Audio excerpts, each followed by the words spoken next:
지금 청와대는 조국 임명을 강행할지, 강행한다면 이 정치권에는 어떤 후폭풍이 이어질지 강상구 정치부장과 함께 자세히 분석을 해보도록 하겠습니다.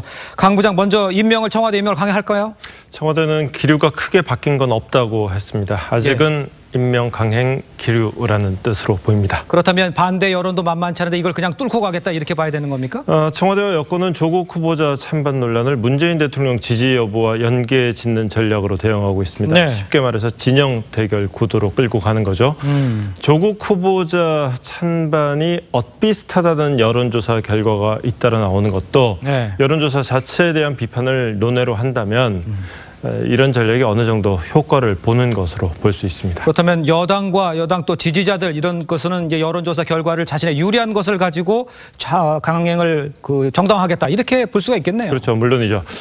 이번 주말에 그런 여론조사 결과물들이 SNS에 널리 유포되고 있습니다. 그런데 조국 후보자 찬반과 문 대통령 지지를 연계시키는 전략이 당장은 효과를 보지만 사실은 위험천만한 전략입니다. 조국 후보자를 지키려다 대통령 지지율이 내려갈 수가 있기 때문입니다.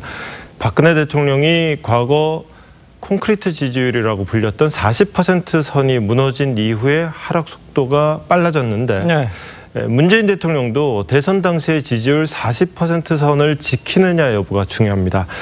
지지율이 40% 선 아래로 내려간다는 거는 대선 때 문 대통령을 지지했던 사람들이 등을 돌린다는 의미가 되기 때문에 청와대로서는 심각하게 받아들여야 할 사안입니다. 그러면 야당에서는 이제 국정조사 특검 이거를 계속 요구를 하겠네요. 네, 그렇죠. 특히 범여권으로 꼽히던 민주평화당이 조국 후보자 반대로 돌아서면서 민주당과 정의당을 제외한 모든 정당이 반대하고 있습니다. 이렇게 되면은 의석수 기준으로 과반이 넘습니다. 앞으로 국정조사나 특검 논의가 본격화할 텐데 가뜩이나 예산안을 처리해야 하는 여당으로서는 쉽지 않은 싸움이 될 겁니다. 야당보다 더 큰 문제는 사실은 바닥 민심의 변화일 텐데요. 지난주 한겨레 신문에서 조국 후보 검증을 제대로 하지 않은, 심지어 하지 못하게 한 편집진 퇴진을 요구하는 내부 성명이 나왔습니다. 그렇죠. 그리고 오늘은 경실련이 조국 후보 사퇴를 요구했습니다. 언론과 시민단체에서도 이거는 아니다라는 목소리가 본격화하기 시작했다는 점에서 주목할 만한 대목입니다. 그렇군요. 자, 근데 이 상황에서 가장 관심이 가는 대목이 지금 임명을 강행한다면 검찰 수사는 어떻게 되냐 이게 지금 문제잖아요. 가장 관심이 가는 대목인데 가장 대답하기 힘든 대목이기도 합니다. 8월 9일 조국 후보자 지명 이후에 검찰은 계속 예상을 뛰어넘는 행동을 해왔습니다. 현재로서는 검찰의 수사가 어떻게 될지 전망하기보다는 검찰의 수사 결과가 임명 강행 이후에 조국 법무장관에게 어떤 영향을 미칠지 거기에 더 집중하는 게 좋을 것 같습니다. 청문회에서는 조국 후보자 딸의 표창장 위조 여부가 최대 쟁점이었지만 사실 검찰 수사는 사모펀드 문제에 초점이 맞춰져 있는 것 같습니다.